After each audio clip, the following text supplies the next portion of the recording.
The air inside the federal courtroom was thick with tension. Rows of spectators, attorneys, and reporters filled every seat, their eyes locked onto the man sitting in the defendant's chair. William Sterling, a renowned businessman, sat stiffly, his face unreadable. For months, the prosecution had painted him as a criminal, a mastermind who embezzled millions from his own company. And now, with the trial nearing its conclusion, it seemed inevitable. His fate was sealed. At the prosecution's table, Laura Hayes, the lead prosecutor, stood with unwavering confidence. She adjusted her glasses before speaking, her voice smooth but sharp. "Ladies and gentlemen," she said, turning toward the jury, "the evidence against Mr. Sterling is overwhelming. The financial records, the witness testimonies, and the digital transactions all point to one undeniable truth. He is guilty." A murmur spread through the courtroom, a collective sense of finality settling in. Even Judge Walter Simmons, a man known for his patience, seemed ready to put this case to rest. But then, a small voice rang out. "That's not true!" The room fell silent. Heads turned, searching for the source of the interruption. Standing at the back of the courtroom was a young girl, Maya Carter, just 10 years old. She was tiny compared to the towering legal professionals around her, but her presence was impossible to ignore. She clutched a folder in her small hands, her eyes burning with determination. "I have proof," she declared, her voice steady despite the weight of the moment. "Mr. Sterling is innocent." Laughter erupted from the crowd. Some chuckled under their breath, others outright scoffed. Judge Simmons sighed, rubbing his temples. "Young lady, this is a court of law, not a school debate. Please take your seat before I have security escort you out." Maya stood her ground. "But I have evidence," she insisted, holding up a printed photograph. More laughter. Laura Hayes smirked, folding her arms. "A child thinks she can overturn months of investigation? This should be interesting." Judge Simmons let out a dry chuckle. "All right, fine. I'll humor you." He leaned forward. "What exactly is this so-called evidence of yours?" Maya took a deep breath, then walked to the front of the room, placing the photo on the display screen. The image appeared on the large monitor for everyone to see. A photograph of William Sterling shaking hands with the mayor at a charity gala. The timestamp was clear, 7:15 p.m., the same time he was allegedly moving stolen funds from his office. The laughter died instantly. Judge Simmons's eyes narrowed. Laura Hayes' confident smirk faltered. Even William Sterling, who had been silent throughout the trial, sat up, his expression shifting from resignation to shock. Maya clenched her small fists. She knew that in order to make them believe, she couldn't just present a picture. She had to prove that the truth was bigger than what they could see. But before we dive in, let us know.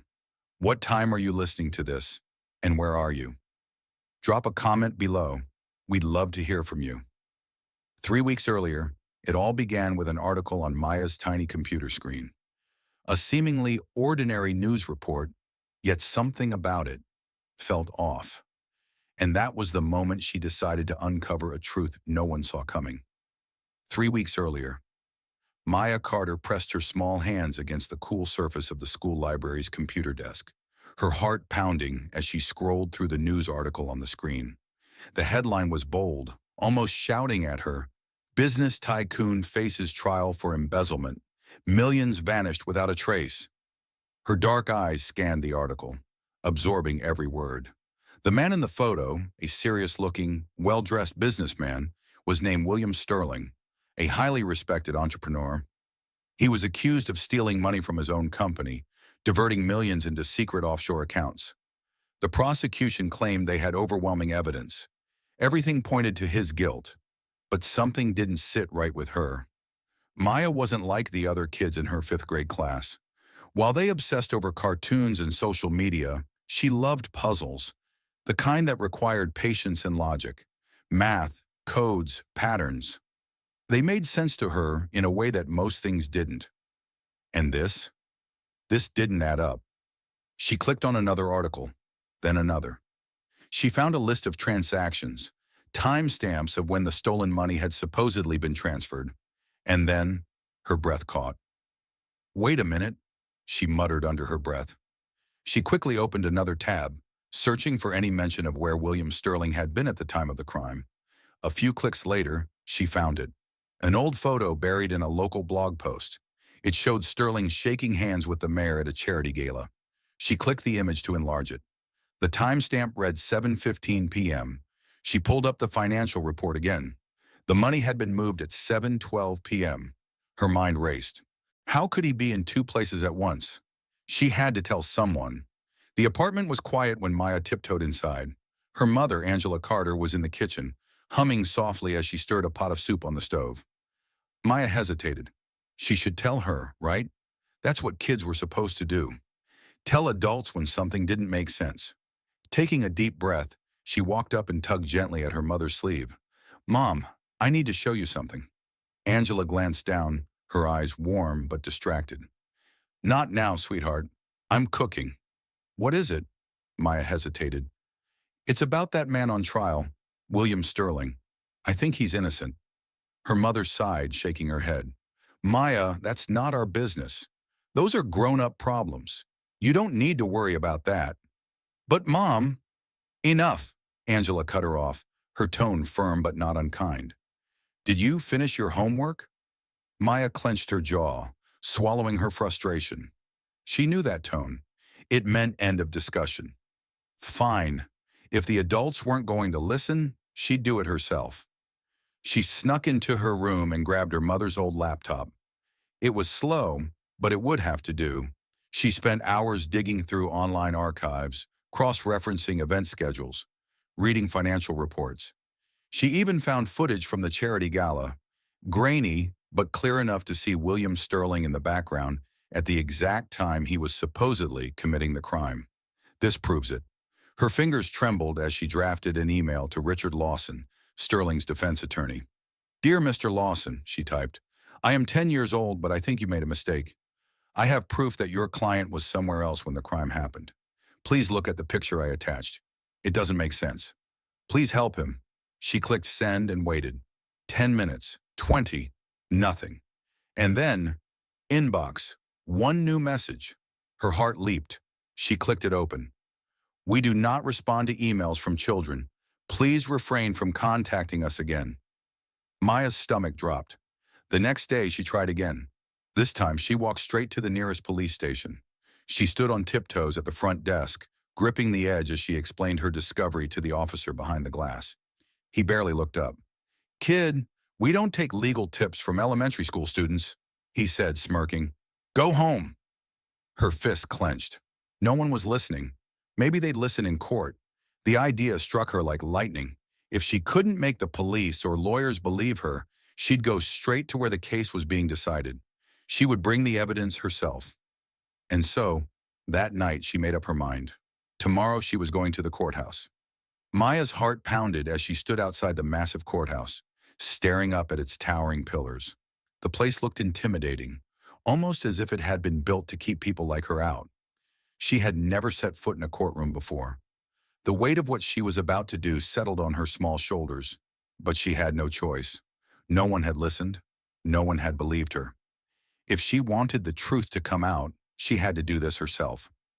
Clutching the folder of evidence tightly to her chest, she took a deep breath and stepped toward the entrance. A uniformed security guard blocked her path the moment she reached the doors. He glanced down at her, raising an eyebrow. "Sorry, kid," he said, shaking his head. "This isn't a place for children. You lost or something?" Maya straightened her back. "No, sir. I'm here because I have evidence. I need to go inside." The guard sighed.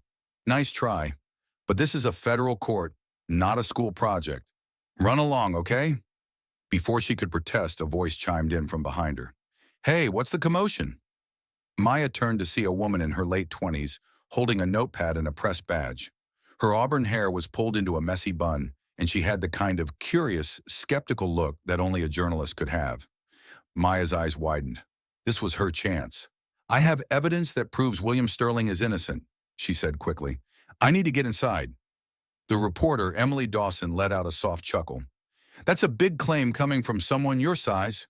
She crouched slightly to meet Maya's gaze. "Where are your parents?" Maya tightened her grip on the folder. "I don't need my parents. I have proof." But no one's listening to me. Emily hesitated, studying the little girl in front of her. Maya could see the doubt in her eyes, just like everyone else. Maya exhaled sharply. If you don't believe me, that's fine, but I'm not leaving. Emily smirked, clearly amused by Maya's determination. All right, let's see where this goes. She turned to the security guard. She's with me. Press access. The guard hesitated but finally sighed, stepping aside. Maya didn't waste a second. She darted through the doors, her heart racing. The air inside the courtroom was thick with formality and tension. Rows of people sat in stiff silence as the proceedings continued. The judge's gavel rested on his desk, and at the prosecution's table, Laura Hayes stood with her usual self-assured smirk. Maya squeezed past people in the back row, slipping through the aisles until she found a spot where she could see everything. William Sterling sat at the defense table, his shoulders slumped. His lawyer was murmuring something to him, but he barely reacted. They were losing. Maya clenched her fists. Not if I can help it. Laura Hayes turned to the jury. Ladies and gentlemen, we have presented irrefutable evidence. The defendant transferred the funds directly from his corporate account at precisely 7:15 p.m. The timestamp in the transaction logs proves that's wrong. Maya's voice rang through the courtroom like a thunderclap. Every head turned. Judge Walter Simmons froze, his gavel raised midair. He blinked, staring at the small figure standing in the middle of the room. Laura Hayes narrowed her eyes. Excuse me? Maya stepped forward, holding up her folder. That's not true. Mr. Sterling couldn't have made that transfer because at exactly 7:15 p.m., he was somewhere else. The courtroom buzzed with hushed whispers. Some people chuckled. Others exchanged amused glances. Judge Simmons sighed, rubbing his temples. Who let a child in here? Maya ignored him. She turned to William Sterling, who was now staring at her with confusion. You were at the mayor's charity gala, right? She said, her voice unwavering. I found a photo, a picture of you shaking hands with the mayor. The timestamp on the image says 7:15 p.m. That means you couldn't have been sitting in your office transferring money at the same time. For the first time since the trial began, William Sterling looked hopeful. Laura Hayes rolled her eyes. Oh, please. A picture? That's your proof? She shook her head, chuckling. That photo could have been taken on a different day. Do you even know how timestamps work? Maya's stomach twisted. She had expected doubt, but she hadn't expected to be outright dismissed without even looking at the evidence. The laughter in the room grew louder. Judge Simmons tapped his gavel. All right, this is enough. Young lady, this is a serious trial. We don't have time for— Then look at it, Maya snapped. The courtroom fell silent. Judge Simmons leaned back slightly, clearly taken aback by the fire in her voice. Maya swallowed, then held up the printout. If it's so ridiculous, then prove me wrong. Just look at the timestamp on the image. A long silence. Then someone shifted in the defense team. William Sterling's lawyer, David Connors, suddenly stood up. He adjusted his tie, then turned to Maya. Where did you find this? Maya took a deep breath. On the city's public records archive. It was posted by the event photographer. The metadata is still intact. The murmuring in the courtroom started again, but this time it wasn't filled with amusement. It was uncertainty. Judge Simmons stared at the printed image. He exhaled slowly, tapping his gavel against the desk. Fine, he muttered. Show it on the screen. The image flickered onto the large monitor at the front of the room. The room went completely silent. William Sterling, dressed in a navy suit, stood next to the mayor, shaking hands. The timestamp on the bottom read 7:15 p.m., the exact moment he was supposedly at his office embezzling millions. Laura Hayes paled. Judge Simmons furrowed his brow. Is this real? David Connors, now fully alert, turned to his client. Mr. Sterling, do you remember this event? Sterling hesitated, then nodded. Yes, I was there all evening. Laura Hayes quickly grabbed the prosecution's folder, flipping through the financial statements. This doesn't prove anything, she snapped. The transaction could have been automated. It wasn't, David interrupted. His voice was steady. Because according to these reports, The login required biometric authentication. That means someone physically had to be at his office to approve it. Silence. The energy in the room shifted. It was no longer just a child interrupting a courtroom. It was a case falling apart before their very eyes. Maya glanced around. The doubt was growing, but she wasn't done yet. She looked straight at Judge Simmons. "Now, do you believe me?" Maya stood firm, gripping the folder in her hand so tightly that her fingers ached. The courtroom was still buzzing with murmurs from the shocking revelation of the time-stamped photograph. At the defense table, William Sterling's lawyer, David Connors, examined the image carefully. His eyes narrowed as he zoomed in on the digital details, cross-referencing the metadata against the prosecution's timeline. Meanwhile, across the room, Laura Hayes straightened her posture, her lips curling into a smirk. "This is ridiculous," she scoffed, flipping through her documents. "Your Honor, we cannot seriously be entertaining an argument from a child. Who's to say this so-called evidence wasn't fabricated?" Maya's stomach twisted, but she held her ground. Judge Walter Simmons leaned forward, sighing heavily. "Miss Hayes, while I understand your concerns, this courtroom will examine any piece of evidence brought before us, no matter who presents it." Maya felt a flicker of hope, but Laura wasn't finished. She turned toward the jury and let out a dramatic chuckle.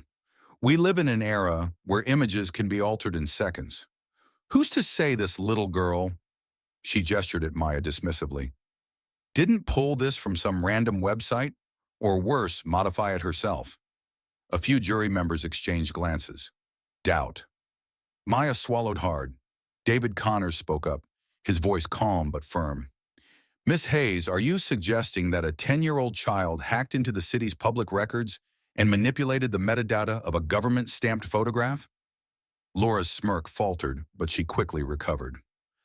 "I'm suggesting that we need more than a single photo before we call off an entire case," she said smoothly. The judge nodded. "That's fair. Mr. Connors, do you have further corroborating evidence?" David hesitated. He didn't. Not yet. Maya's pulse quickened. If they dismissed her evidence now, she might lose her only chance to prove the truth. She stepped forward again. "There's more," she said, her voice steadier than she felt. "I found financial records. The numbers don't add up." Laura let out a sigh. "Oh, come on. A 10-year-old analyzing corporate finances?" She turned to the jury, shaking her head. "Are we really going to take this seriously?" The murmuring grew louder. Maya's confidence wavered. What if they didn't believe her? But before she could respond, Judge Simmons banged his gavel. "We'll take a recess," he announced. "The court will reconvene in 30 minutes." Maya exhaled slowly as the tension in the room deflated. She had won a little ground, but it wasn't enough. As people began shuffling out of the courtroom, Maya slipped into the hallway, her mind racing. They needed more evidence. If they could prove that the financial logs were tampered with, the entire case would unravel. She was so lost in thought that she barely noticed the tall man leaning against the wall nearby, until he spoke. "You should stop while you still can, little girl." Maya froze. The man was dressed in an expensive suit, his dark eyes locked onto her with an unsettling intensity. His voice was low, smooth, but there was something threatening in it. She took a cautious step back. "Who are you?" The man tilted his head. "Just someone who doesn't like when things get complicated." He gave her a knowing look. "Go home, kid, before you and your family regret it." Maya's chest tightened. "Are you threatening me?" The man smirked. "I'm giving you advice. It would be a shame if someone you loved got caught up in this mess." Her hands clenched into fists. "William Sterling is innocent." The man's smile didn't waver. "Maybe, maybe not. But trust me, there are bigger players involved. Ones who don't care how old you are." Before she could respond, he turned and disappeared into the crowd. Maya's hands were trembling. Who was that? And how did he know about her? She rushed to find her mom, who had been anxiously waiting outside the courtroom. The moment Maya appeared, her mother's expression darkened. "What's going on?" her mom demanded. "I just got a text." She held up her phone. Maya's blood ran cold. "Control your daughter, or we will." Her mom's voice shook. "Maya, what have you done?" Maya hesitated. Mom, I found something important. If they're trying to scare us, it means I'm right. Her mom grabbed her shoulders. This is serious. You are 10 years old. This isn't a game. Maya wanted to argue, to tell her mom that backing down wasn't an option. But fear flickered in her mother's eyes. Maya felt the weight of what she was up against. This wasn't just about proving a man's innocence anymore. It was bigger, more dangerous. Her mom's voice softened. Please, Maya, just come home. Maya bit her lip. She wanted to. She really did. But then she remembered William Sterling's face, how hopeless he had looked when no one believed him. She couldn't let this go. Not yet. That night, as Maya lay in bed staring at the ceiling, she made a decision. She needed help. Someone who could get the truth out to the world, and she knew exactly who to ask. Grabbing her tablet, she searched for a name. Emily Dawson, the journalist from earlier, the one who had helped her sneak into court. If anyone could expose this, it was her. Maya took a deep breath and started typing. I know you think I'm just a kid, but I have proof that this case is bigger than anyone thinks. Please help me. She hit send. Then she waited. Would Emily believe her? Would she even respond? Maya didn't know, but one thing was certain. She wasn't backing down. Maya sat in the corner of a quiet coffee shop, her small hands wrapped around a cup of hot chocolate that had long since gone cold. Across from her, Emily Dawson, a journalist in her early 30s, studied her with skeptical eyes. Emily had spent years chasing real stories, corruption, crime, political scandals. And now here she was, sitting across from a 10-year-old girl who claimed she had evidence that could turn an entire case upside down. She sighed, tapping her fingers against the table. All right, kid, you got my attention, but let's be real here. Why should I believe you? Maya straightened in her seat. Because I have proof, real proof. She reached into her backpack and pulled out a small tablet, the screen lighting up as she unlocked it. This isn't just a random photo. The metadata shows it was taken on the exact day and time the prosecution says Mr. Sterling was committing a crime somewhere else. Emily leaned forward slightly, intrigued despite herself. She had assumed this was just another conspiracy theory some kid had stumbled into. But Maya's confidence was unsettling. And where did you get this? I found it online, Maya admitted, choosing her words carefully. I searched through public event photos and cross-checked timestamps. Emily let out a short laugh, shaking her head. You're telling me a 10-year-old cracked this case while an entire legal team missed it? Maya met her gaze without blinking. Yes, because they weren't looking for the truth. They were looking for a conviction. The journalist sat back, exhaling slowly. She had spent years digging into the legal system, exposing cases where justice had been manipulated. She had seen innocent people rot in prison because of fabricated evidence or false testimony. And now, sitting in front of her, was a child who had somehow stumbled onto something big, something dangerous. She crossed her arms. Okay, let's say you're right. What exactly do you want me to do? Maya's voice was firm. I need you to make people listen. I need you to show them the truth. Emily studied her for a moment, then let out a slow chuckle. You've got guts, kid. But do you have any idea what you're getting yourself into? Maya didn't hesitate. Do you? Emily felt a flicker of uncertainty. The next morning, as the trial resumed, Maya sat in the courtroom, heart pounding. Emily had promised to look into the financial records connected to the case, but for now, Maya was on her own. Judge Simmons cleared his throat. Call the next witness. The door swung open and a well-dressed man stepped inside. Maya recognized him from news reports. Jonathan Pierce, a respected accountant who had worked with Sterling's company. As he took the stand, the prosecution wasted no time. Mr. Pierce, can you confirm the exact whereabouts of William Sterling on the night of the alleged crime? Pierce adjusted his tie, then nodded. Yes, I saw Mr. Sterling leaving his office that evening, around the exact time the money was transferred. I remember it clearly. Maya's stomach dropped. This testimony contradicted everything she had found. If he was telling the truth, then her evidence, her photo, meant nothing. She turned to Sterling's lawyer, David Connors, hoping for a reaction, and saw the same shock on his face. He hadn't expected this either. Your Honor, Connors stood. This witness's statement directly conflicts with new evidence. Laura Hayes smirked. And what evidence is that, Mr. Connors? Something a 10-year-old found online? Laughter rippled through the courtroom. Maya's fists clenched. Connors took a deep breath. Your Honor, we need to cross-examine. Judge Simmons nodded. Proceed. Connors walked toward Pierce, his expression unreadable. Mr. Pierce, can you tell us why you remember that night so clearly? Pierce hesitated, then answered, because I was working late and I saw him leaving. And you're certain of the time? Yes, Pierce said confidently. Connors nodded. Interesting, because we have evidence showing Mr. Sterling was at a charity event that night. Are you saying this evidence is false? Pierce stiffened. I don't know what to tell you. I know what I saw. Maya studied him closely. His hands were gripping the stand a little too tightly.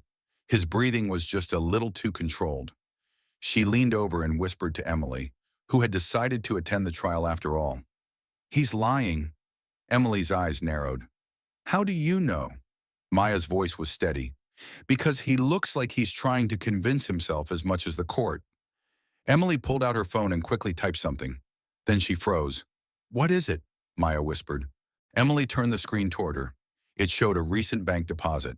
Jonathan Pierce had received a large sum of money just days before the trial. And the source?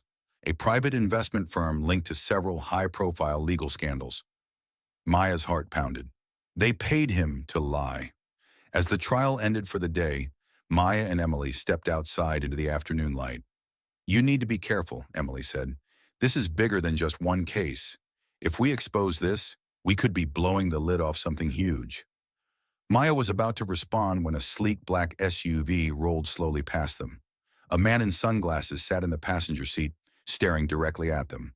Then, as smoothly as it had arrived, the SUV disappeared into the traffic. Emily checked her phone and paled.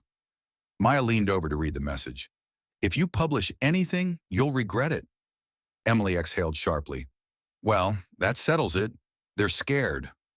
Maya looked up at her. So what are we going to do? Emily hesitated, then smirked. We fight back. Maya grinned. Good, because I'm not giving up. Maya sat at the corner desk inside the New York Tribune. Emily's newsroom. The place smelled of ink, coffee, and the stale air of long hours. The sound of fingers typing against keyboards filled the room, blending with the low hum of conversation between journalists chasing different leads. But at this moment, nothing else mattered except what was on Emily's laptop screen. Emily scrolled through bank transactions linked to Jonathan Pierce, the witness who had suddenly appeared in court. Here's the money transfer, she muttered. 50 grand, wired just a week before his testimony. Maya leaned in closer. And the sender? Emily's eyes darkened as she clicked on the transaction details. The money had been moved through multiple shell companies, bouncing between accounts in different countries before landing in Pierce's name. But the last traceable source was what made her stomach drop. Sterling Investments, she whispered. Maya frowned. Wait, but that's not William Sterling's company, right? Emily shook her head. This belongs to Thomas Whitaker, a powerful corporate attorney with deep ties to government contracts. Maya inhaled sharply. So, he's pulling the strings? Looks like it, Emily said grimly. And if he's involved, this is bigger than just one fraudulent case. A shadow of doubt flickered across Maya's face. She fully grasped the weight of what they were up against. If a high-profile attorney like Whitaker was protecting the real criminals, then even the justice system itself might be compromised.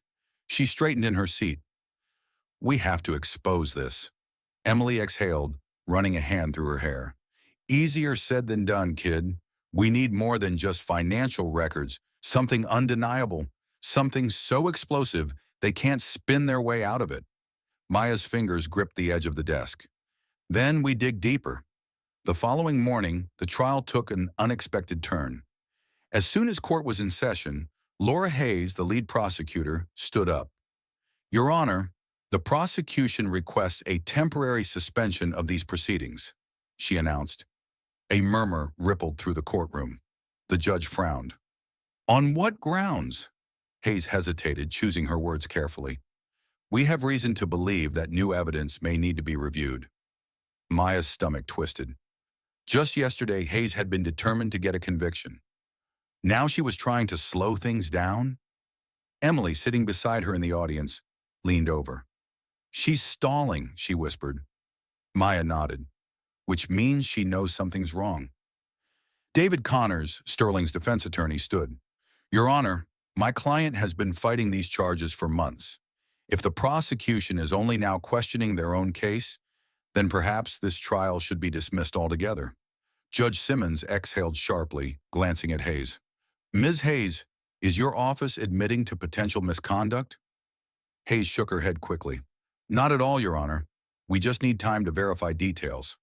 The judge studied her for a long moment before nodding. Then I will grant a brief recess. Maya turned to Emily.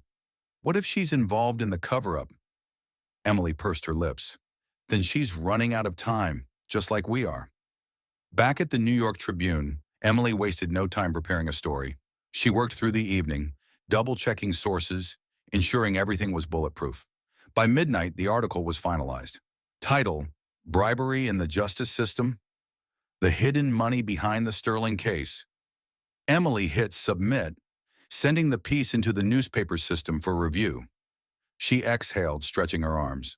That should shake things up. Maya nodded, though a sense of unease settled in her stomach. You think they'll retaliate? Emily shrugged. If they do, that just means we're right. But at that moment, every screen in the newsroom flickered off. Emily frowned, tapping her keyboard. What the hell? The computers rebooted, but when her homepage loaded again, the article was gone. Maya leaned forward. Wait, where is it? Emily's face darkened. She clicked through file after file, but all records of the article had been erased. Someone hacked us, she muttered. Before Maya could respond, Emily's phone buzzed. She glanced at the screen and stiffened. Unknown number, she answered cautiously. Who is this? A distorted voice came through. Stop now before someone gets hurt. Then the line went dead. Maya swallowed hard. They're watching us. Emily locked her phone and grabbed her coat. Then we move faster. Maya got home that night feeling more exhausted than ever. She had seen corruption before, but not like this. This wasn't just about a single case. It was a system designed to protect itself, crushing anyone who got too close. As she opened the door to her apartment, she froze.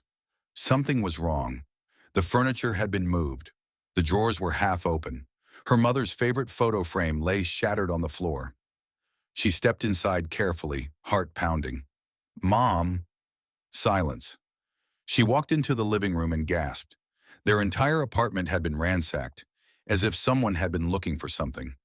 A chill ran down her spine. They had broken into her home.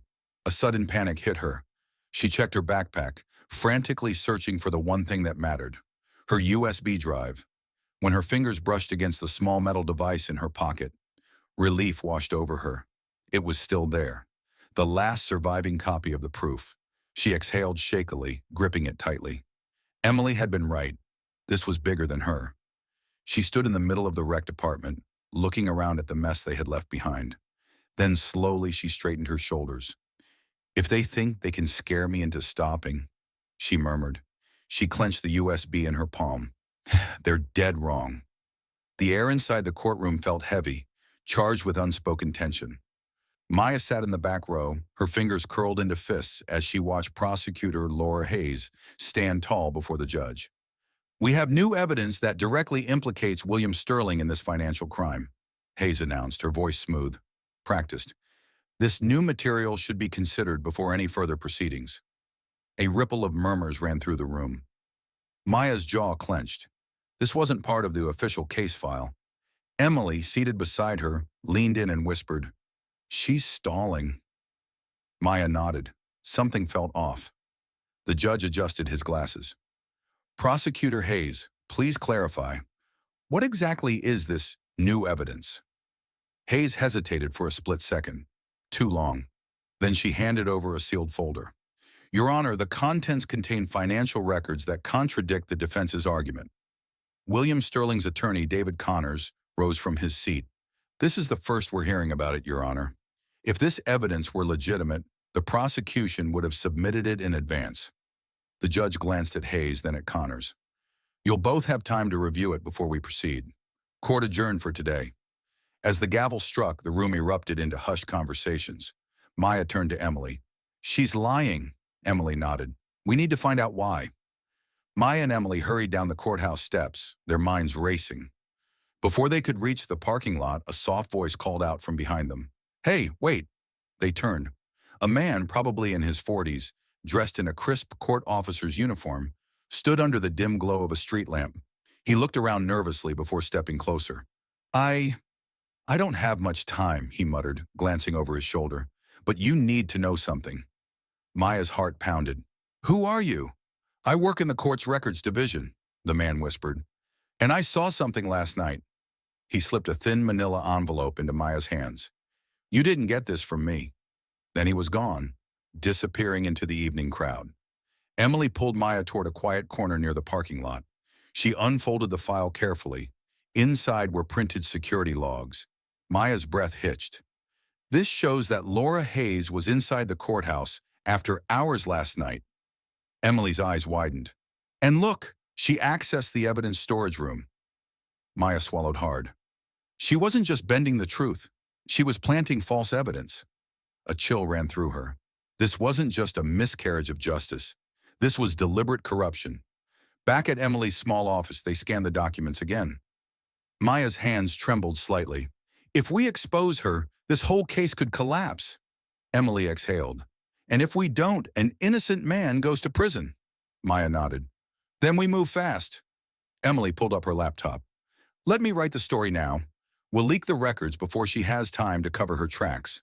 But just as she began typing, a loud crash erupted from the front of the building. Emily and Maya spun around.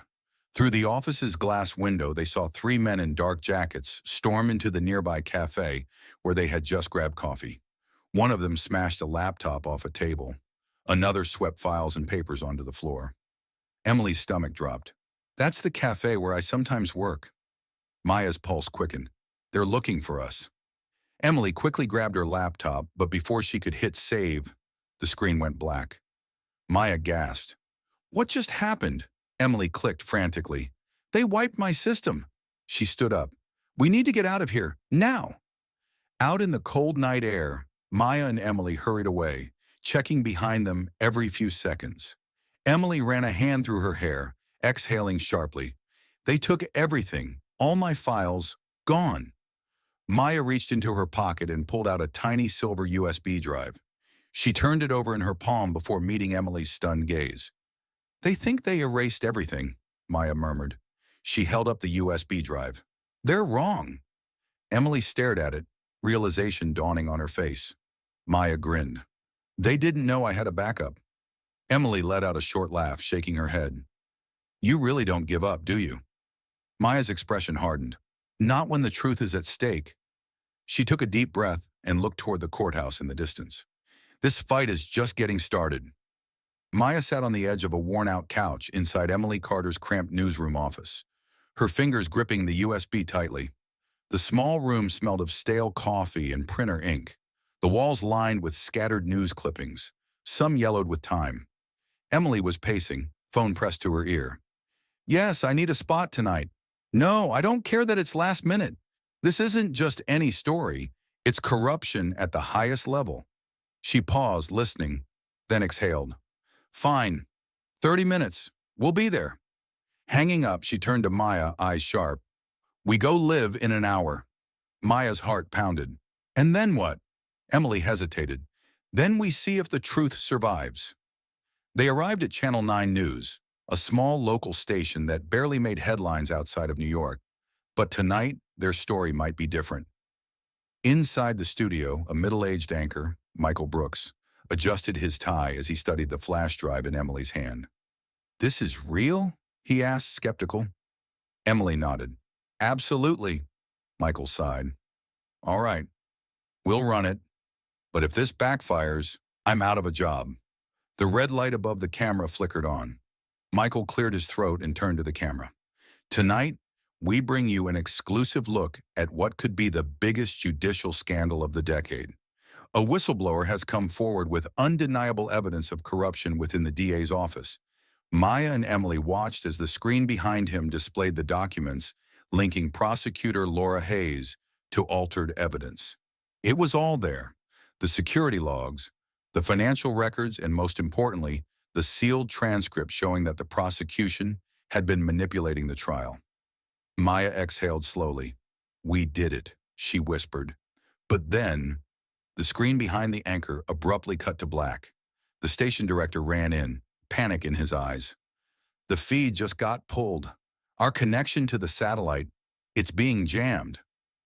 Emily's face darkened. "They're watching us." 15 minutes later, Laura Hayes appeared on live TV, but not on their station. She stood behind a podium in front of the federal courthouse, cameras flashing as she addressed the press. "Good evening. I am here to expose a deliberate act of deception orchestrated to derail a legitimate prosecution." She paused dramatically before continuing. "Evidence has come to light suggesting that William Sterling's supporters fabricated digital records in an attempt to absolve him." Maya's blood ran cold. Emily muttered, "She's flipping the script." Hayes continued, "The so-called whistleblower and their fabricated files are nothing but a last-ditch effort to manipulate the system. We will not tolerate corruption from either side." The reporters in the crowd ate it up, jotting down every word. Maya scrolled through the social media reactions, her stomach twisting. Some were outraged, calling for a deeper investigation. Others, "This proves Sterling is guilty. They tried to frame the DA? Wow. Can't trust either side. Justice system is rigged." Emily rubbed her temples. She just poisoned the entire conversation. Maya clenched her fists. She knew we had real proof, so she made everyone doubt everything. They returned to Emily's office, the weight of defeat hanging in the air. Maya plugged the USB back in, scrolling through the files they had already analyzed. Then something strange caught her eye. A hidden folder, one they had missed. Her fingers hovered over the touchpad. She clicked. A new audio file popped up. Emily leaned in. "What is that?" Maya hit play. At first, static. Then, a man's voice, deep and measured. "Make sure this trial stays on track. If it doesn't, you know what happens next." Emily's mouth parted slightly. "Who the hell is that?" Another voice. Laura Hayes. "Understood. This won't get out of hand. But I expect my side of the deal to be honored." A pause, then the man chuckled. "That depends.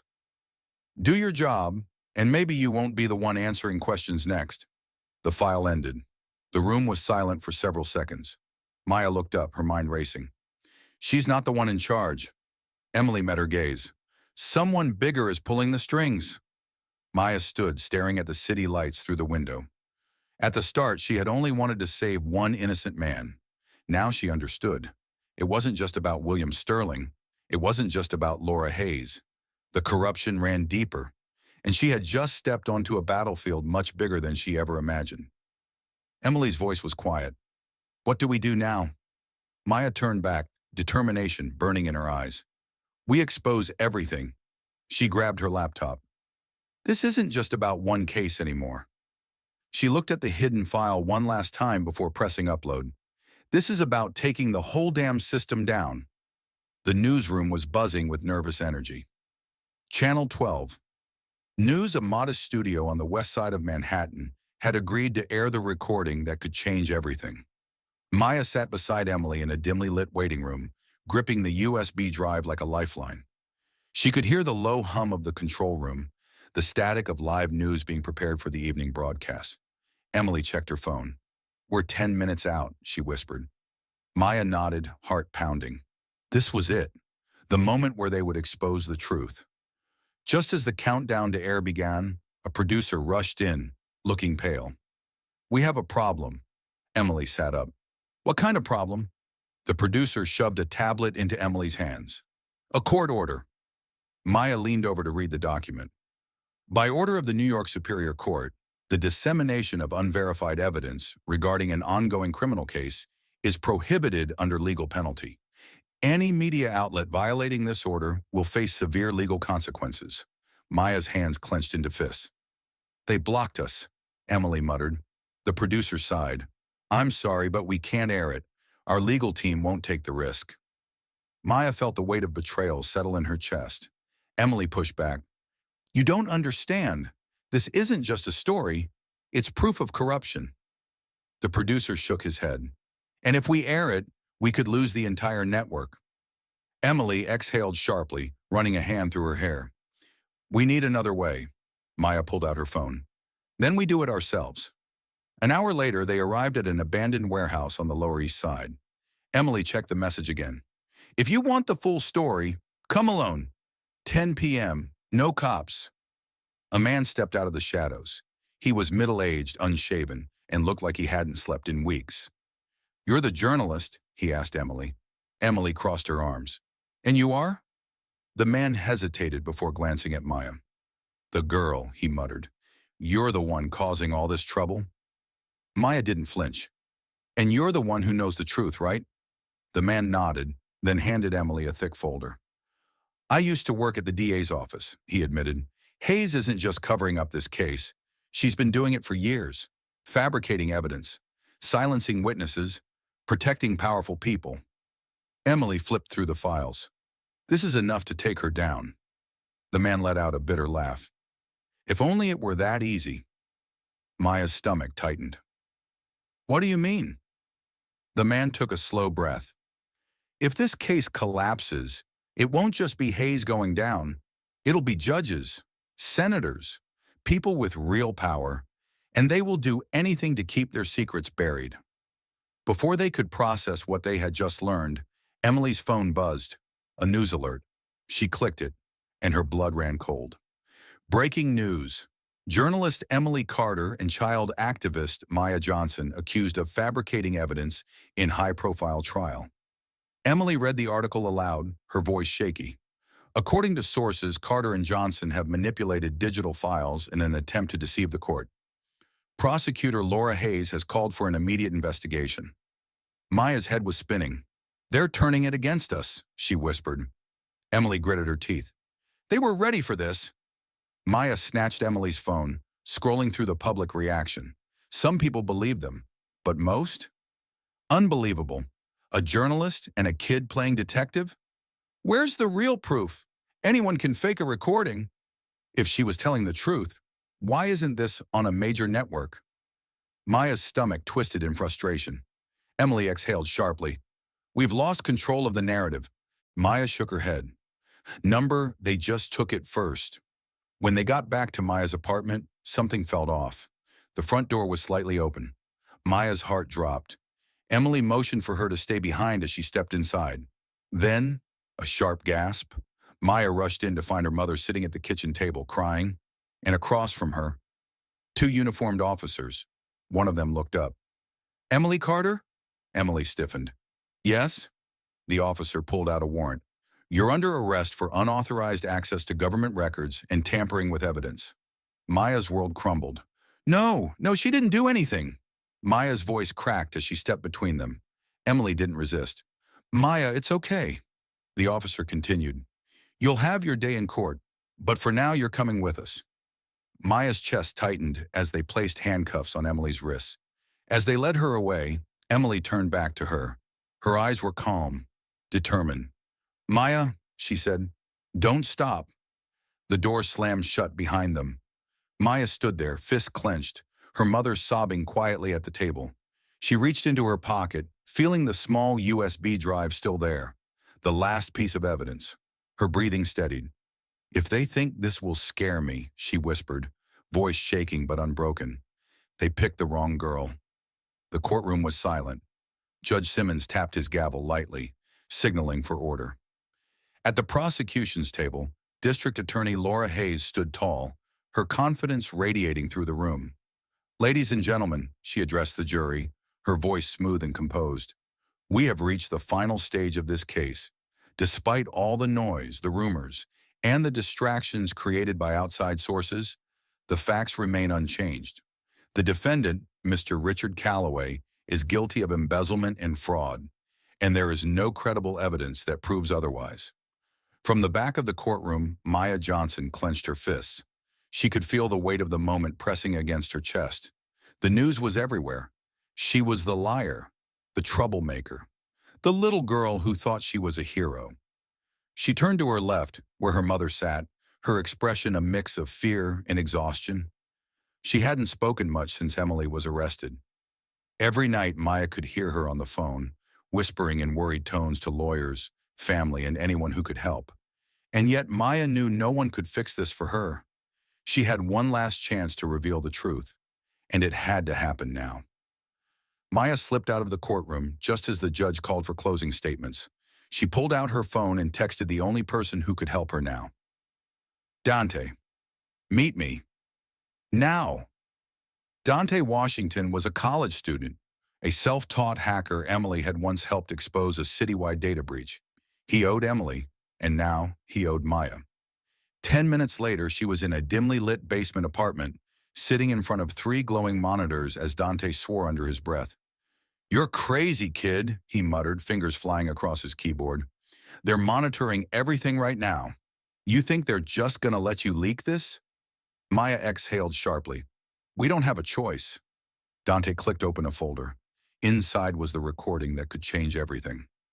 Laura Hayes' voice played over the speakers. "Make sure the trial goes the way we agreed. If Calloway walks free, we both lose everything." And then, another voice, deeper, more powerful. "He won't, because if he does, you'll be next." Maya's stomach turned cold. This wasn't just about Hayes. There was someone bigger behind all of this. "Jesus," Dante whispered. "Who the hell is that?" Maya shook her head. "I don't know, but we don't need to prove everything. We just need people to listen." Dante cracked his knuckles. "Then let's give them something they can't ignore." The plan was simple.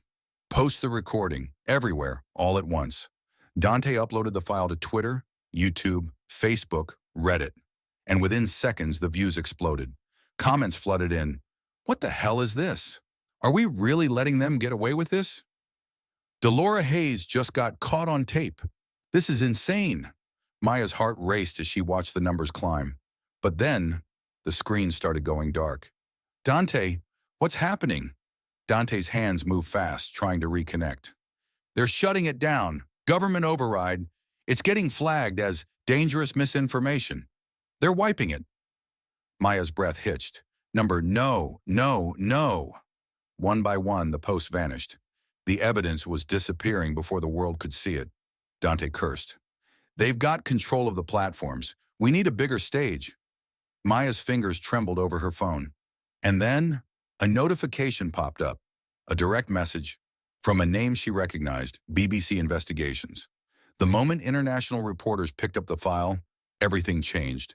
By the time Maya and Dante got back to the courtroom, the news was already out. The BBC ran the headline first. "Leaked recording reveals district attorney's secret deal." CNN followed. "Is the New York DA covering up corruption?" And then, finally, a local station dared to break the silence. Inside the courtroom, Hayes' phone buzzed on the prosecution table. She read the message. Her face turned pale. Maya watched, heart pounding, as the jury whispered among themselves. Then, the doors burst open. A court officer hurried to the judge, whispering something urgent. Judge Simmons' eyebrows shot up. "What is the meaning of this?" he demanded. The officer cleared his throat. "Your Honor, the recording was just aired on national television." Gasps filled the room. Laura Hayes stood frozen, her carefully constructed case unraveling before her eyes. And Maya saw it. Real fear in Hayes' expression. The game had changed, and Maya wasn't done yet. As the chaos unfolded, Maya's phone buzzed in her pocket. She pulled it out. A new message from an unknown number. "You think you've won? The game has just begun." Her hands tightened around the device. This wasn't over. Not even close. The courtroom was a storm of tension, every eye locked onto District Attorney Laura Hayes as she delivered what she believed to be the final nail in the coffin. "The defense has provided no real evidence to counter the overwhelming proof of Mr. Calloway's crimes," she said, her voice calm, yet sharp. "We cannot allow fabricated distractions to stand in the way of justice." Maya Johnson sat frozen in the back of the courtroom, her heart pounding like a drum in her chest.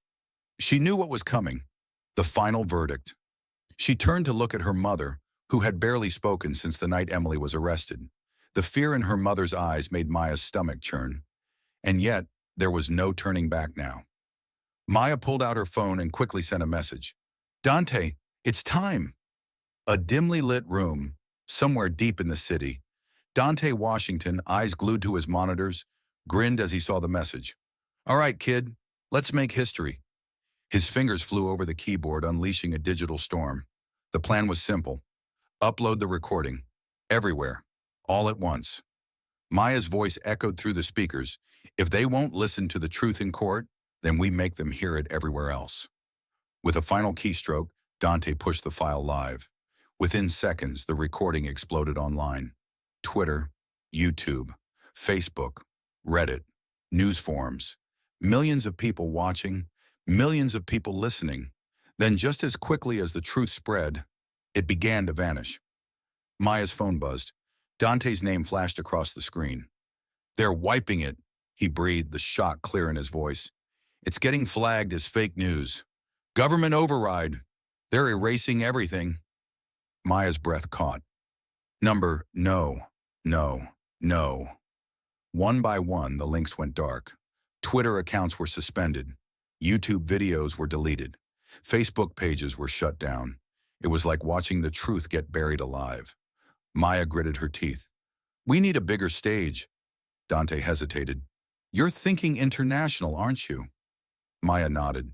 If they control the platforms, we go somewhere they can't touch. She pulled out her phone and scrolled through her messages. A name appeared. A journalist Emily had once worked with. Someone outside the system. Maya sent the file. 30 seconds later, a response popped up. We're running this. And then, the world erupted. The BBC was first. Leaked recording exposes corruption in New York District Attorney's office. Then CNN. Breaking, secret deal uncovered in high-profile trial. Within minutes, international news stations picked up the story. And suddenly, the case wasn't just local anymore. It was a national scandal. Inside the courtroom, DA Hayes' phone vibrated violently. She glanced at the screen, and her face drained of color. Maya watched as whispers spread through the jury. Then, the doors burst open. A court officer rushed to the judge, whispering something urgent. Judge Simmons's eyebrows shot up. Your Honor, the officer said, his voice tight. The recording was just broadcasted on live television. Gasps erupted in the room. Maya felt a shiver run down her spine as she turned her gaze back to Hayes. The DA looked genuinely afraid. Her power was slipping away, and Maya wasn't done yet. As the chaos unfolded, Maya's phone buzzed once more. A blocked number. One message. You think you won? The game has just begun. Maya's grip tightened around her phone. This wasn't over. Not even close. The city was on fire, not in the literal sense, but in the way news spread like an unstoppable blaze, engulfing everything in its path. The leaked recording had made its way into every corner of the internet, leaving District Attorney Laura Hayes scrambling to put out the flames. Inside the headquarters of the NYPD, Hayes stood in front of a wall of cameras, her expression carefully calculated. She cleared her throat, then began.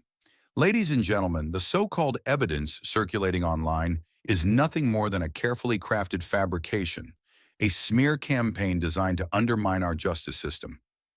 She exhaled, feigning concern.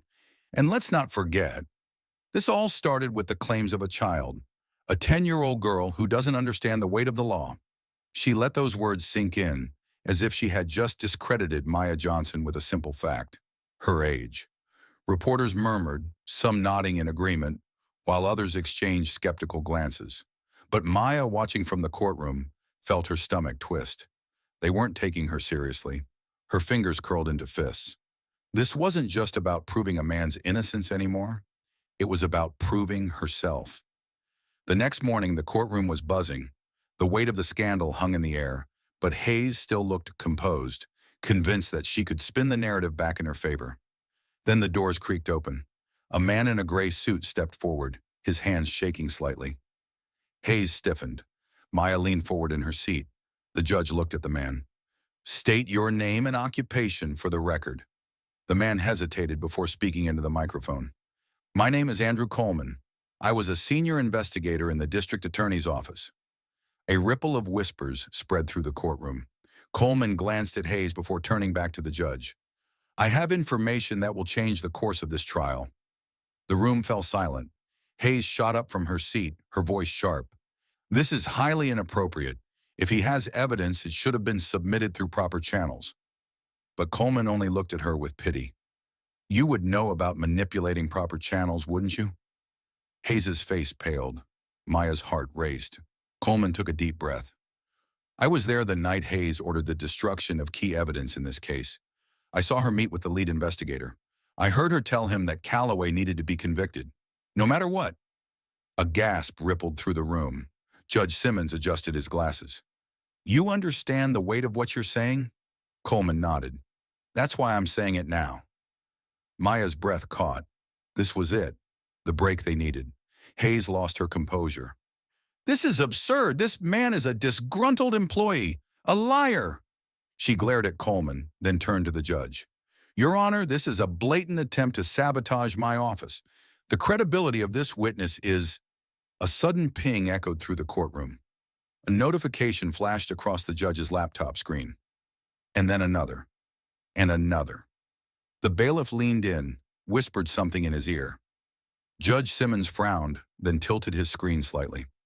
Maya craned her neck. It was a video file. The judge pressed play. The speakers crackled, and then her voice, Laura Hayes' voice. Make sure he gets convicted. I don't care if you have to make the evidence fit. Hayes froze. It was her voice, clear as day. Maya clamped a hand over her mouth. Hayes whipped her head around, first to her legal team, then to the jury, then to the bailiffs at the door. For the first time in the entire case, she looked scared. The courtroom erupted. The judge pounded his gavel, but it was no use. Reporters scrambled to grab their phones, already typing breaking news headlines. Members of the jury exchanged shocked glances. Hayes stumbled backward, her world crumbling around her. Then she looked at Maya, and she didn't see a child. She saw the person who had just destroyed her career. Hayes leaned down, just enough for Maya to hear her. You think you've won? Maya stared back, unwavering. You have no idea what you've just done. Hayes straightened, but the fight was gone from her eyes. The bailiff stepped forward. Ma'am, I need you to come with us. Maya watched as Hayes was led out of the courtroom, her once powerful presence reduced to nothing. She had played every dirty trick, but in the end, the truth had won. The courtroom buzzed with tension. Laura Hayes, the once untouchable district attorney, now stood at the center of the chaos she had created. Her carefully curated facade of authority and power was crumbling before everyone's eyes. The judge's stern voice rang through the chamber. Ms. Hayes, in light of the overwhelming evidence presented against you, the court is placing you under temporary custody pending further investigation. Gasps filled the room. Reporters scrambled to capture the moment. Two uniformed officers moved forward, their hands ready to cuff her. But then, she smiled, a slow, calculated smirk. Maya froze in her seat. This wasn't the look of someone who had just lost everything. This was the look of someone who still had a plan. That night, news broke like wildfire across the media. Laura Hayes was gone. Authorities had gone to her residence to formally place her under arrest. But the house was empty. The security cameras had been wiped clean, and her last known movements, untraceable. Maya stared at the news broadcast, her stomach twisting. Former District Attorney Laura Hayes has reportedly disappeared just hours after being ordered into custody. Officials suspect she may have fled with the help of high-ranking allies in the justice system. This unexpected development raises concerns over the depth of corruption still embedded in... The screen blurred as Maya's thoughts raced. Hayes wasn't supposed to get away. She had to be stopped. And if no one else was willing to do it, Maya would. She turned to James Carter, the journalist who had been by her side since the beginning. We have to find her. James sighed, rubbing his temples. Maya, listen to me. You've done enough. You exposed her. You made the world see the truth. You don't have to go any further. But Maya's jaw tightened. If she gets away, none of this matters. She'll disappear, change her name, and come back stronger. We have to end this for good. Just as Maya reached for her laptop, her screen flickered. A new email. No sender, no subject. Her breath caught. She clicked. The message was simple. I know where she is. Maya's pulse pounded. Another message appeared. I can help you stop her, but you have to be sure you want this. Once you step into this, there's no going back. She turned to James, her eyes burning with determination. We're not done yet. The night air was thick with anticipation. Maya sat in the passenger seat of James Carter's car, staring at the flickering coordinates on her phone screen. The anonymous hacker had delivered. Laura Hayes was hiding in an abandoned warehouse on the outskirts of town. We should call the cops, James said, his grip tightening on the steering wheel. If we go in there alone, we don't know what we're walking into. Maya shook her head. If we call them now, she'll disappear again. You saw what happened last time. Someone helped her escape. We need to catch her before she slips away. James exhaled, glancing at her determined face. He had seen that look before. The same fire in her eyes when she stood up in court against the entire justice system. He knew there was no changing her mind. All right, he muttered, but we're in and out. No heroics. The warehouse loomed in the distance, its rusted metal walls barely illuminated by the faint streetlights. Inside, the warehouse was nearly empty, save for a few scattered crates and an old desk pushed against the far wall. And there she was, Laura Hayes. She was seated, calm, sipping from a flask. When she spotted Maya and James, she smirked. I was wondering how long it would take for you to find me. Maya stepped forward. It's over, Hayes. There's nowhere left to run. Laura chuckled, setting the flask down. Oh, sweetheart, do you really think this ends with me? James pulled out his phone, ready to record. We know about the falsified evidence, the bribed witnesses. We have enough to bury you. Laura sighed, almost as if she was disappointed in them. You're both so naive. She leaned back, crossing her legs. You think I was the mastermind behind all this? You think I was the one pulling the strings? Maya's stomach dropped. You're saying you weren't acting alone? Laura smiled. Oh, sweetheart, if you only knew who you were dealing with. The people you just pissed off? They make me look like a schoolteacher. Before Maya could react, the warehouse door creaked open behind them. Heavy footsteps echoed against the concrete floor. Maya turned. Two men in suits stood in the doorway. No badges, no words, just cold, calculating stares. James froze. Who the hell are they? Laura took another sip from her flask, unconcerned. Let's just say they don't like loose ends. Maya felt the weight of everything. She had been so focused on exposing Laura that she hadn't stopped to think. What happens next? Who else was involved? And how far would they go to keep their secrets buried? Maya glanced at James, her mind racing. If they left this warehouse now, they might not make it out. If they waited, Laura could walk free again. And if they tried to fight, a vibration in her pocket. She pulled out her phone. The hacker. Go live now. Her fingers acted before her brain caught up. She hit the button. Laura Hayes, James said, his voice steady despite the tension. Do you have anything to say about the corruption in the justice system? Do you admit to falsifying evidence and manipulating the courts? Laura's smirk faltered for just a second. Then she laughed. You think anyone cares?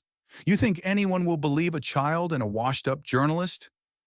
And then, the warehouse filled with flashing red and blue lights. Sirens blared. The suited men stepped back, their faces momentarily hidden by the beams of police flashlights. A voice boomed from outside. New York Police Department! Everyone, hands where we can see them! Maya's live stream had worked. Thousands of people were watching, and the police had no choice but to intervene. Laura's face paled. She turned to the suited men. Do something! But they were already backing away, their cover blown. Two officers grabbed Laura, pinning her arms behind her back. You're under arrest. Maya saw something flicker in Laura's eyes. Fear. But just as she was being led away, Laura turned, locking eyes with Maya, and she smiled. You think this is over? She whispered. Sweetheart, you have no idea what you've just started. Maya watched as the police cars pulled away. their sirens fading into the night. James stood beside her, arms crossed. So, what now? Maya exhaled. She should feel relieved.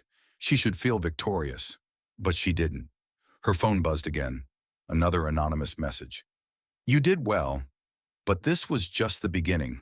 Are you ready for what's next? Maya stared at the words. Somewhere deep down she already knew. This wasn't over. It had only just begun.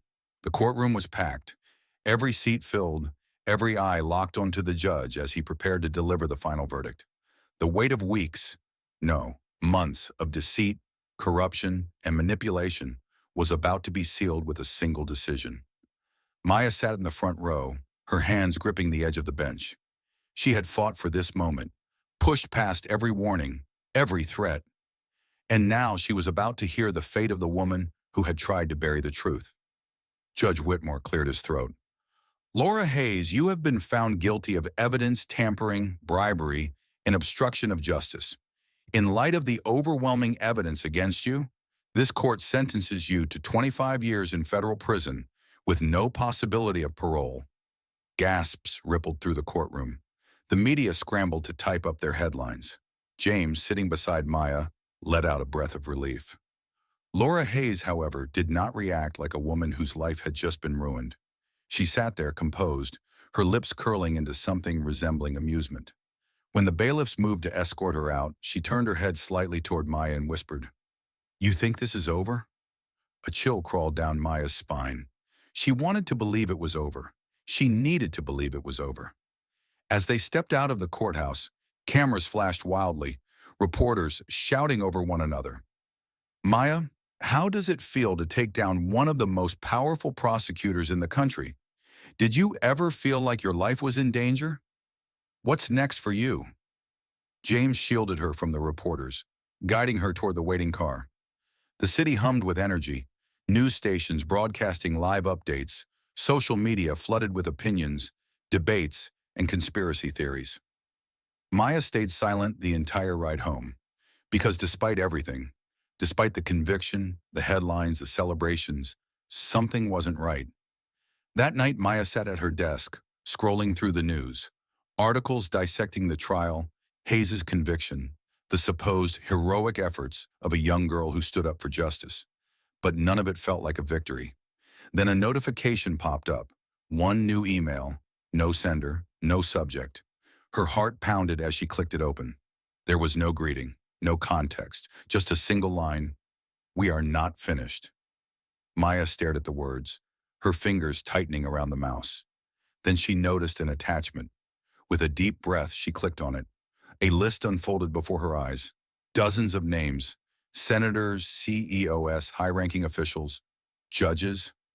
At the very top of the list was Laura Hayes, but she was just one piece of a much bigger puzzle. Maya leaned back in her chair, her stomach twisting. This wasn't over. Hayes had been a pawn, a willing, powerful pawn, but a pawn nonetheless. The real masterminds, the ones who pulled the strings from the shadows, were still out there. She could stop now. She could shut her laptop, delete the email, and return to being just a girl who had once stumbled into a conspiracy. Or she could take the next step, dig deeper. But if she did, there would be no turning back. A presence behind her made her jump. She spun around. And there, standing in the doorway, was a man she had never seen before, dressed in black, his face obscured by shadows. "If you really want the truth, we need to talk." Maya's pulse raced. She glanced back at the computer screen. The list, the names, then back at the stranger. Her decision had already been made. She reached for the keyboard, typing a single line of code. The screen flickered and an encrypted chat window opened. "I've already started," she murmured. "There's no stopping now." The city outside was alive with celebration. Cheers echoed from the streets below, cars honked in victory, and news anchors on every channel spoke with admiration about the young girl who had exposed corruption at the highest levels. Maya sat by the window, her fingers tracing slow circles on the glass. She should have felt proud. She should have felt relieved. But all she felt was exhaustion. On the screen in front of her, a news anchor was practically glowing with excitement. Maya Thompson, the 10-year-old prodigy, has single-handedly unraveled one of the most shocking legal scandals in recent history. Experts are calling her a hero, an inspiration. Maya turned off the TV. She didn't feel like a hero. She had won the battle. But the war? That was a different story. A soft knock at the door pulled her from her thoughts. James answered, and standing there, looking hesitant but grateful, was Ryan Brooks, the man she had saved. Maya studied his face, no longer weighed down by the fear of an unjust sentence. But behind his relieved expression, there was something else. Worry. "I had to come see you," Ryan said, stepping inside. His voice was calm, but his eyes scanned the apartment, as if making sure they weren't being watched. "I wanted to thank you, first and foremost. You saved my life, Maya." Maya nodded. "You don't have to thank me. I just did what was right." Ryan let out a soft chuckle. "That's the thing, though," he said, lowering his voice. "When you do what's right, powerful people take notice." Maya felt her stomach tighten. "I know what you did, and I know why you did it," Ryan continued, pulling a small envelope from his coat pocket. "But I also know that Hayes wasn't working alone. There are bigger players in this game. People who—" He hesitated, then exhaled sharply. "People who don't like being exposed." Maya took the envelope hesitantly, her fingers barely grazing the thick paper before Ryan pressed it firmly into her hand. "You need to see what's inside." "But Maya—" He paused, looking straight into her eyes. "If you open that, you have to be ready, because once you do, there's no going back." She swallowed, her throat dry. Ryan stood there for a moment longer, as if waiting for her to change her mind. But when she didn't, he nodded. "Take care of yourself, kid." And with that, he was gone. Maya sat at her desk, staring at the envelope. Her heart pounded as she slowly peeled it open, revealing a thin stack of papers. At first, they seemed like ordinary financial reports, full of numbers and company names she didn't recognize. But as she flipped through them, her breath caught. Buried within the pages were transaction records, secret payments, hidden accounts, names of executives, judges, even law enforcement officers. It wasn't just about Hayes. This was bigger. She felt the weight of the moment pressing on her shoulders. If she took this further, she'd be diving headfirst into something more dangerous than before. But if she ignored it, then she would be turning her back on everything she had fought for. Her fingers clenched around the papers. Then the phone rang. James answered. His face darkened immediately. "Who is this?" he demanded. Maya watched as his grip on the phone tightened. His jaw clenched. Then, in a voice barely above a whisper, he said, "Don't call this number again." He hung up, but his face was pale. Maya stood slowly. "James, who was that?" He looked at her, his usual steady demeanor shaken. "Maya, I think we should stop this." She didn't need to ask why. The look in his eyes told her everything. Whoever had called had threatened them. Maya's fingers curled around the papers in her lap. She thought about her mother, about James, about what had already happened. She had uncovered the truth before, and the world had listened. But now it wasn't just about justice. It was about survival. Maya looked back down at the documents. She had a choice. Let the truth die here, or finish what she started. She took a deep breath and reached for her laptop. If they think they can scare me into silence, they don't know who they're dealing with. Maya sat in the dimly lit room, her fingers hovering over the keyboard. The glow of the monitor cast shadows across her face, illuminating her furrowed brow, the slight tremble in her hands. The documents Ryan Brooks had given her were still spread out across the desk, but she barely looked at them anymore. She knew the truth now, and the truth was dangerous. Her phone buzzed, breaking the silence. Unknown number. Meet me. 1 hour. Coordinates attached. Maya's heart pounded. She hesitated for a moment, then stood up, grabbed her hoodie, and slipped out of the apartment without a word. The meeting spot was an abandoned warehouse on the outskirts of the city. It was the kind of place where secrets were exchanged, where whispered conversations decided the fate of nations. Inside, waiting for her, was a man dressed in dark clothing. His face was obscured by the low light, but his voice was smooth, deliberate. "You've caused quite a stir, Maya," he said, his hands tucked into his pockets. Not many people can shake the system like you did. She swallowed hard. Who are you? The man let out a quiet chuckle. Just someone who appreciates your work and someone who believes you could do more. Maya crossed her arms. If you're here to tell me to stop, save your breath. I'm not quitting. I'm not here to stop you, he said. I'm here to offer you a choice. She narrowed her eyes. What kind of choice? The man reached into his coat and pulled out a small flash drive, placing it on a crate between them. There's a bigger war being fought, Maya. Corruption, deception, power. It's not just one case. It's everywhere. What you uncovered, that was just the tip of the iceberg. Maya stared at the flash drive. You can take this, he continued, and keep doing what you've been doing, fighting alone piece by piece, hoping the system listens. Then he pulled out a second item, a sleek black envelope. Or you can work with us, a network of people who don't just expose corruption, we dismantle it. Maya felt her pulse quicken. You want me to join some underground group? Call it what you want, but with us you won't be fighting blind. You'll have resources, connections, protection. He tilted his head. But once you say yes, there's no turning back. She inhaled deeply. The room was silent, save for the distant hum of the city. The weight of her decision pressed down on her shoulders. Maya reached out and picked up the black envelope. The man smiled. Smart choice. But she wasn't done yet. Her grip tightened around the flash drive, and she stuffed it into her pocket as well. I don't need your permission to fight, she said. But if you have information, I'll take it. The man chuckled again, shaking his head. I had a feeling you'd say that. He turned to leave but paused at the doorway. Be ready, Maya.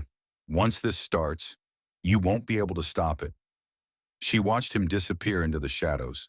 Then she turned and walked back out into the night, the envelope in one hand, the flash drive in the other. Back in her apartment, Maya sat down at her desk. The city lights flickered outside her window, a constant reminder that the world never truly slept. She plugged in the flash drive. A flood of new data filled the screen. Names, accounts, transactions that stretched beyond anything she had uncovered before. This wasn't just about one corrupt official. This was a machine, a network of power that reached far beyond what she had imagined. A message box appeared on her screen. Anonymous. Welcome to the real fight. Are you ready? Her fingers hovered over the keyboard. Then without hesitation, she typed, Maya, justice never sleeps, and neither do I. She hit enter. The screen flickered. Somewhere in the depths of the internet, a new war had just begun. Justice is not just about one case, one trial, or one victory. It is a battle that never truly ends. A war fought in the shadows, in courtrooms, in the hands of those brave enough to seek the truth. Maya's journey was not just about clearing a man's name. It was about standing against a system that thrives on silence, about proving that even the smallest voice can shake the most powerful foundations. But justice comes with a cost. The question is, how far would you go for the truth? Would you risk your safety, your future, your very identity? Drop a comment below and let us know. If you were in Maya's shoes, would you have kept fighting? And if you enjoyed this story, don't forget to like, subscribe, and turn on notifications for more gripping tales of power, truth, and justice. Because justice never sleeps, and neither should we.